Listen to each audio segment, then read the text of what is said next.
What up, family? I'm just going to get right into it. Charlie Kirk didn't know what he was getting himself into when he agreed to be the voice of the ruling class and spread Hasbara for Israel and justify a genocide.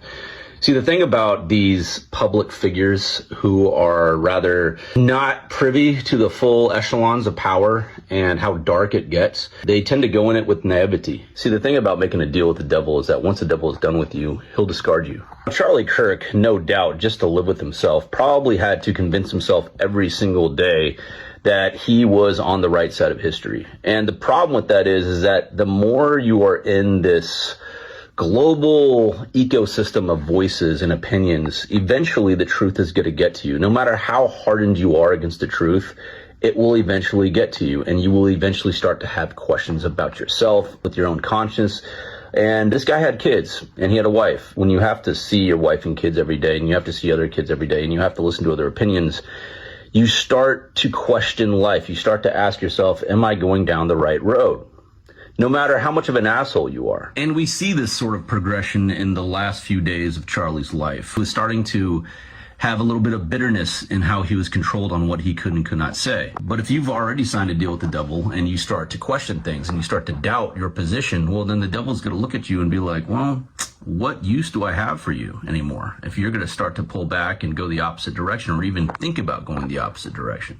So then the devil's going to look at you and then ask the question, well, if you're no longer useful for me to spread my message, or if you're going to have any type of doubts or be a risk factor for me, well, then I'm just going to use you in a different capacity as a dead body. And your dead body will be the sacrifice to start a civil war. That's how it works. That's how a lot of this shit works. These public figures who have agreed to spread the will of the ruling class, when they are no longer useful for that task, their next use will be in their death. It's a sacrifice. It's a sacrifice for the ruling class. It's a sacrifice for capitalism. It's a sacrifice for maintaining the status quo and maintaining the divisions between us. Charlie Kirk didn't know that when he signed up for all this. He had no idea that he was just a tool. He thought that he had a stake in this game.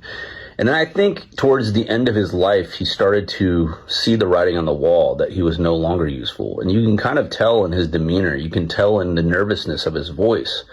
And we've seen this with a lot of public figures, actually. If you pay close attention, the people who have been loyal to the narrative, they get less and less confident in the way that they speak. You can hear it in their voice. It is the inevitability of being a voice for lies and being a voice for evil people. Because no matter how much of an asshole Charlie Kirk was, he still wasn't as evil as the people who employ him. And that's what we have to understand. Charlie Kirk was but a small pawn in a large game played by people who are a million times more evil than that guy. And that's the lesson, I guess, that we learn out of all of this, that even those who have agreed to sign on board with this evil oligarchy, this agenda to enslave humanity and crush people who have no way of protecting themselves, like the Palestinians and like minorities and like migrants in this country, even those people who have signed up are not prepared for what they signed up for. So what's the antidote for all of this? Well, keep spreading class war propaganda. Keep uniting people. Keep reaching out to people on the opposite side. I mean, regular human beings. Regular, average human beings who are deceived, keep reaching out to them. Use whatever tools you have at your disposal. Stop being so caught up in your own feelings and sensitivities, because right now, during a class war, there's no time for individualism. There's no time for this American-centric ego that a lot of people on the left have. You need to constantly reach out to your average American who may be deceived by the psyops. Extend a hand, extend an olive branch. And you're not doing this to forgive what they've done. No, you're doing this strategically. You're doing this to keep a focus on the mission. And the mission is uprooting these rulers, uprooting these elites who are gaining more ground by the day. So keep it up. Don't be discouraged. Don't fear this fuckstick in office. Remember, he's also just a tool. He is also just a puppet for the ruling class. You think Donald Trump is at the top of the pyramid? He is not. He is a puppy dog on a leash. All right, there's my take. Oh, and check out this very obvious signal to the sniper that was done at the time of the shooting. Keep spreading that.